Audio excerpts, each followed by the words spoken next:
Good morning, everyone, and happy Friday, and welcome to episode 248 of the On Air Advocate. We're at the On Air Advocate. We look to provide education, support, and empowerment for all of those with different abilities, mental and medical illnesses, and their caregivers. For those of you that may not know me, my name is Tammy Flynn, and I am the host and producer of the On Air Advocate. And I am super excited if you are joining us this early Friday morning, or whether you are catching this on the replay. Now, as always, if you think any of the content that we are talking about today could be relevant for anyone in your network or your circle, please hit the share button and share the love with others. Well, as you guys know, we are in our wellness week, and today is kind of our wrap up. We're getting to the end of the week, our wrap up of our wellness week, and we are turning all of our wellness to women's wellness. And I'm so excited to speak to that, to have with us today Dr. Erin Ellis. She is a naturopathic doctor, and it's the first time she's here to the show. So thank you, Erin. Gosh, Tammy, thank you so much for having me. I'm really excited to be here. Yes, and I would love for people, because you haven't been on the show before, to kind of just share a little bit about your background and story and what led you into naturopathic medicine. Yeah, well, we could be here all day, but I'll keep it brief. This is actually my second career. I started off working in the bars and restaurants for many, many years and doing restaurant management and things like that. And prior to that, I had always wanted to do something medical, but I also didn't want to be in school for a very long time. So I kind of gave up on those dreams and then just worked in the restaurants and bars. And then in 2010, I was diagnosed with a rare form of cancer. I had non-Hodgkin's lymphoma. It started with a tumor by my bladder, and the whole journey went really, really quickly. I was, like I said, diagnosed in 2010 in February, and I was deemed cancer-free in July. So 6 months later, I was totally fine and healthy. Went through 6 rounds of chemotherapy, lost my hair, the whole gamut. But I really learned a lot about health and wellness during that journey, and a lot of things that I didn't know before that I was very happy that I did learn. And it kind of just changed my outlook back to, okay, well, maybe I should do something in the medical field because of my diagnosis. And I want to be able to empower people to be their best versions and be their healthiest selves, so they, will have a less risk of developing cancer or chronic disease or anything like that. So I had happened to meet a naturopathic doctor shortly after I beat cancer, and I didn't want her to stop talking because I was like, wait, what? I'm like, I knew nothing about this field of medicine, but it just really aligned with everything that I had been learning and teaching myself throughout my entire journey. And then come to find out, there's a school in Tempe, Arizona, and it was about 10, 12 minutes from my house at the time.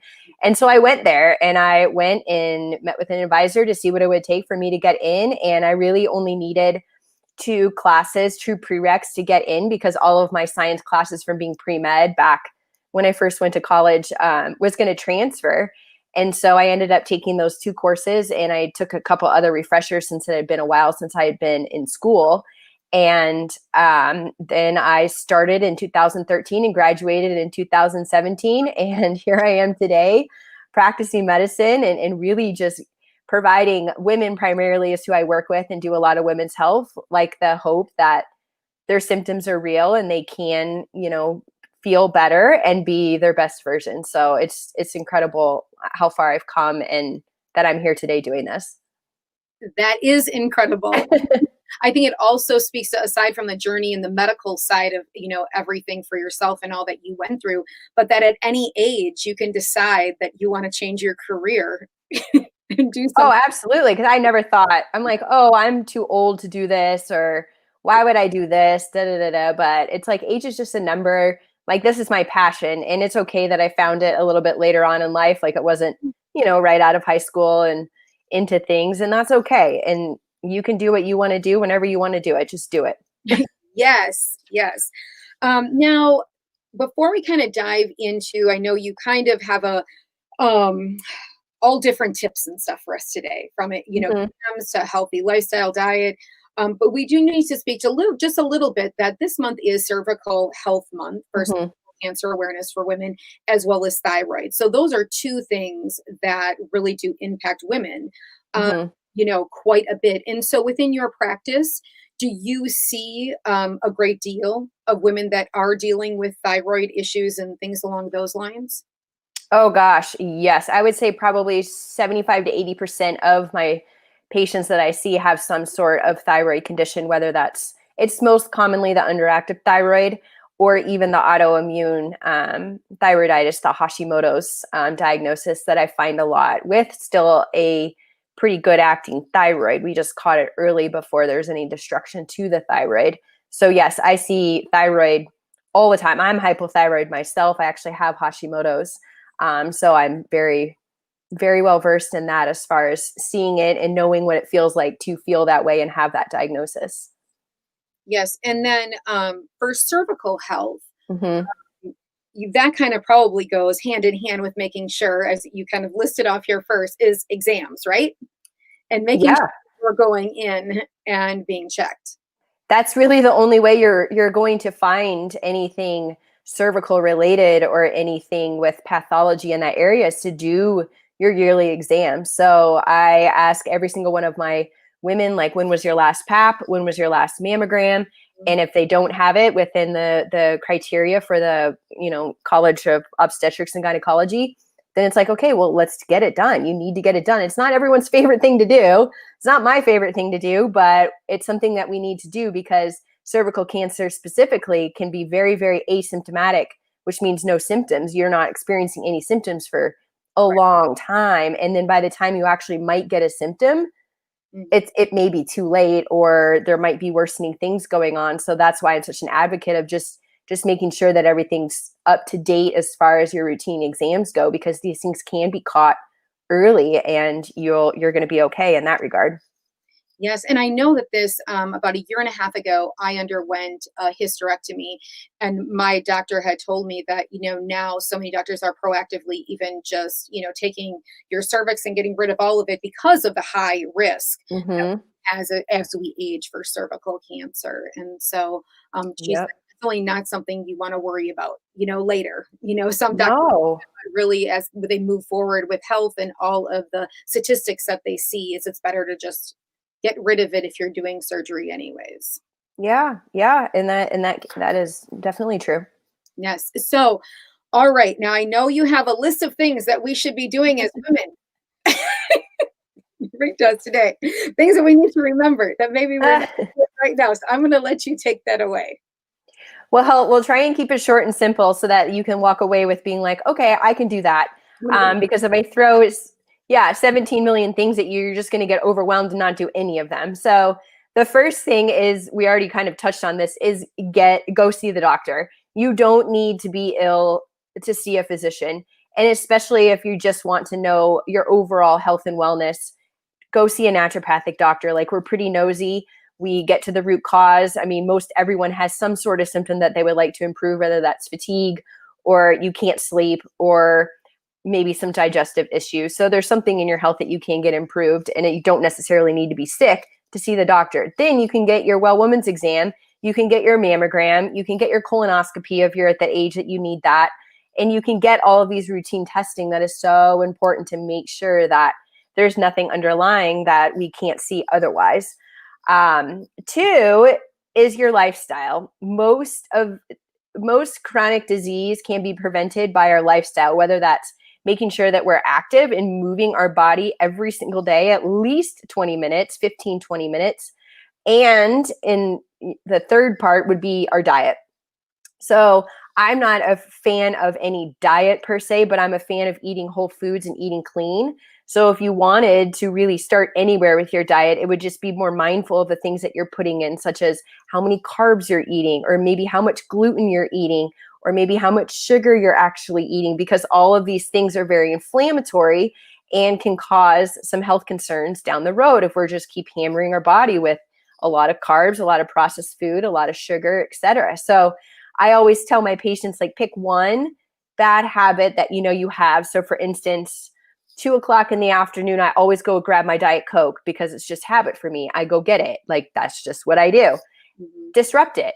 Say, today I'm not having my Diet Coke. I'm going to replace that with like a green smoothie, or perhaps a sparkling water, or maybe just plain water. It's the best thing you can drink. And disrupt it. I'm not saying like never ever have soda again. Eventually you're not going to want it. But if you just start with one habit and disrupt it, or bad habit and disrupt it, then you're likely not going to miss that habit and replace it with a healthier habit. And there you're on the right track to being healthier overall, because you're making baby steps. Right. And So those are some. When you say 20 minutes, because sometimes people get this confused, because I have this discussion quite a bit with individuals about exercise. And when we say 20 minutes, so somebody like, well, I went to the grocery store right here and they walked, and they consider that their exercise. Because sometimes I think with all the stress going on in the world right now, and just on even a normal basis, is our brains feel like we've done a whole lot more in the day than we really have in moving our body. Oh, absolutely. So I just say 20 minutes. I mean, you can eventually, I just say start there. Like, I don't expect you to get off the couch and go run a half marathon or go run 3 miles or walk 3 miles outside. 15, 20 minutes, like you can take a short jaunt around the block. Does the grocery store count?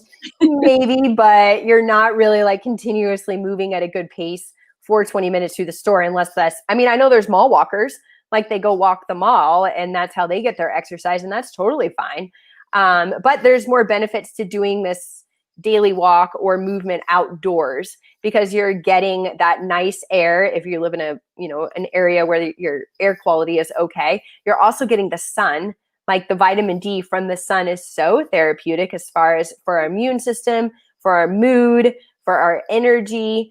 And then you're kind of clearing your mind because you're out with nature, you're out and about, like you're not with your technology, you're not in front of the computer, you're not in front of your desk, like you're out just being alone with yourself and your thoughts. And if you want to listen to music or a podcast, that's up to you. But I like to I go every morning with my dogs when I get home from the gym, and it's kind of like my time. I don't have any music on. I'm just one with nature, and like the sounds, it's super quiet because I'm out when it's dark, but just getting out and moving your body. It's not only for your mental, but physical, and just getting things moving and flowing in the body is very, very healthy for you.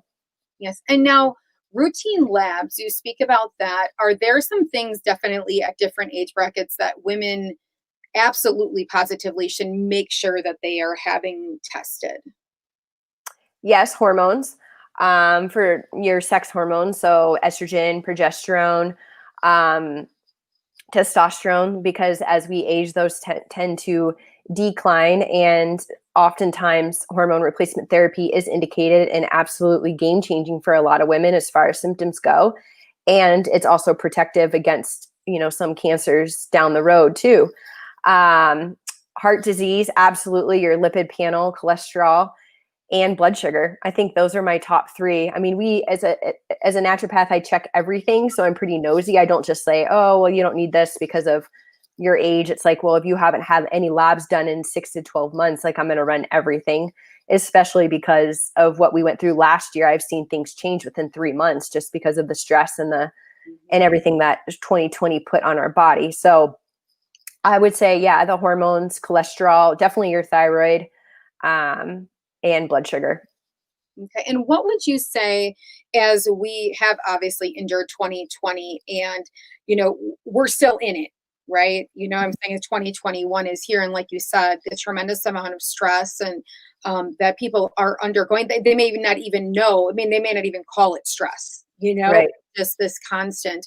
What would you say, any superfoods, vitamins that people during this time with this level that we're all kind of like of overload, that we should really be being mindful that we're making sure that we either get enough of or that we do enough of?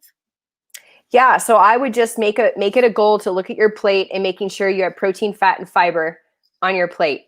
And most of your fiber should be coming from vegetables or beans or something like that, and not from the starchy carbs like breads, pastas, potatoes, things like that. So I would focus more on the vegetables and the fruits as far as like berries, more so than say bananas or mangoes or those fruits that are very, very high in sugar. And those are okay in moderation, just not, I wouldn't eat them every single day for, 2 or 3 bananas a day or something like that. But berries are very, very good source of antioxidants, and that can be powerful in our body to keep us healthy. And then more importantly, it's just if you're eating these high fiber foods, a lot of vegetables, low glycemic sugar fruits, then you're not going to be having like the high sugar.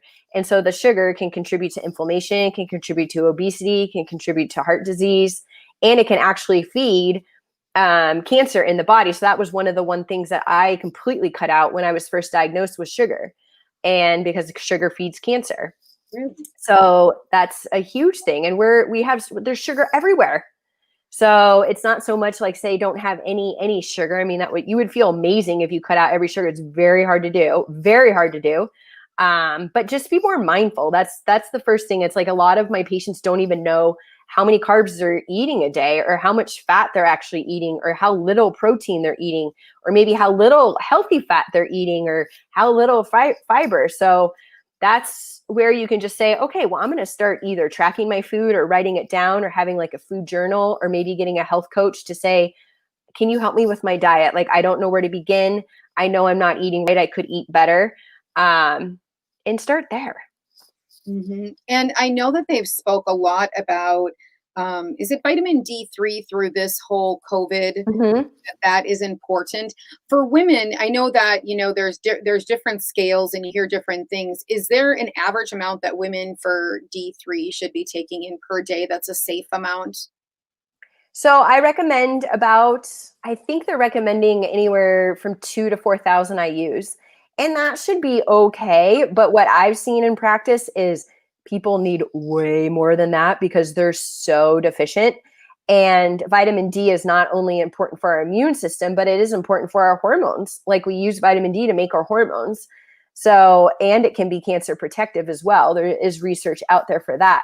So, but vitamin D is a slippery slope because it is a fat soluble vitamin. So we don't want too much vitamin D, whereas you can take B vitamins, every single day and be okay because it's water soluble. So vitamin D, if you have too much, like, it can cause some negative symptoms. And obviously we don't want too little. So that's why if you wanted to start anywhere with lab work, like, go just get your vitamin D tested.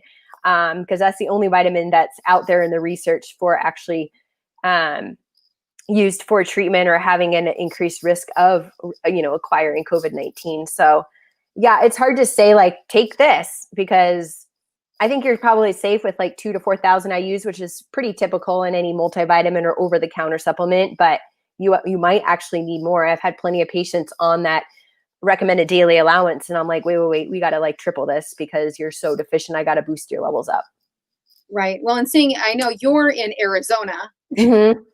We're in Wisconsin here. So us Wisconsin right now, we see a lot of cold and a lot of cloudy days. So we don't get a lot of that, D3 from the sun, and whatnot as well. And I know they spoke a lot about gut health and probiotics and stuff during this. What is your thoughts on probiotics, gut health, all of that, especially during these trying times? Oh, absolutely. 80% of our immune system is in our gut. So if we don't have a healthy gut, we're not going to be healthy. So a lot of my patients, like, that's where I start, is their gut. I'm like, well, you might not be absorbing your nutrients because we have what's called leaky gut or increased intestinal permeability from whatever the case may be. So I have to start with, it's kind of like peeling the onion. It's like, okay, well, that's the core. I've got to start there. And then we got to put everything back together, because gut health is so important. And it's really, really honestly like the foundation of our health. And if it's not healthy, we're not healthy. So probiotics are great. You can add bone broth into your daily or weekly bone broth. Oh yeah, bone broth is very healing for the gut and full of tons of nutrients and vitamins. So that's a good place to start as far as getting good gut health. There's speculation with eating a lot of fermented things or kefir or things like that. It depends. Like, that could be okay for maintenance, but you might actually need more depending on your specific gut health. Okay. And last question, I'll stop quizzing you. What's your favorite superfood? Mine is blueberries. So I can eat like pounds of blueberries at a time. That's my favorite superfood. Mine would probably be blackberries. I love blackberries. And I actually went to, and I don't know, you may have it in Wisconsin, but in Arizona, we don't have anything like this.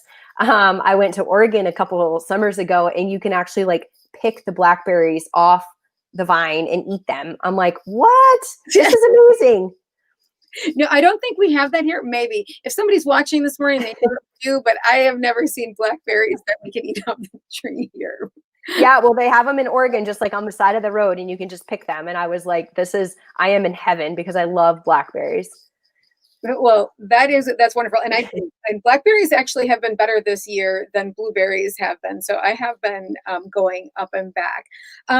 Now, before we wrap up for the day, I know that you are in Arizona, but you do consult in other states, for people in other states, or some type of care coaching, for them.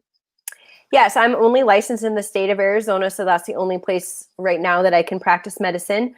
I am looking into getting licensure in California, but for now, just Arizona. And so if I can do consultations for patients or mostly clients, it would be in other states. However, I would be not a medical doctor. I would be more of a wellness consultant in providing education in conjunction with your PCP or your primary care physician, and working alongside them and providing you, a good adjunctive healthcare plan.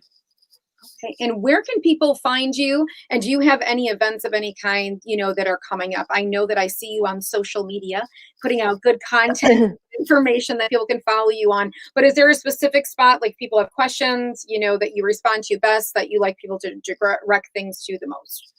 Yeah, well, all my contact information is on my website. So we'll start there with a big umbrella. But I'm very active on social media, specifically Instagram. I run my own Instagram channel. So it's not like you're going to get, my assistant or whatever responding to the DM. So again, like I can't give specific medical advice on social media. And I steer all my patients away from social media as far as asking me questions. But I'm pretty active there, and I give a lot of health tips and tricks and things on that. I have my Wellness Wednesday. I go live every Wednesday.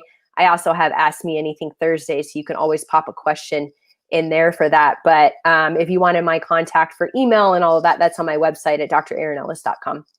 Wonderful. And we will drop that below in the comments when we are done. But Awesome. I thank you so much for being here. I know it's even earlier in Arizona. Yeah. Being here. It's all good. I'm up at 4. It's okay. That's great. And me too. Because, they do say that the most, active time, like if you were up between 4 and 4:30, your brain is supposed to, work the best. I don't know if that always happens, but. Right. I know. You may be a little sluggish, but. Once you get going. Yeah. Dr. Ellis, I thank you so much for being here with us this morning and joining us here at the On Air Advocate and for our Wellness Week. With that, if you guys want to know any more about the On Air Advocate and the services we offer, you can head on over to onairadvocate.com. And like I said, for Dr. Ellis's information, we will drop it below in the comments when we finish up. Thanks, guys, so much. I really appreciate you guys watching this morning. And thank you, Dr. Ellis. Thank you for having me. All right. Bye-bye. Bye.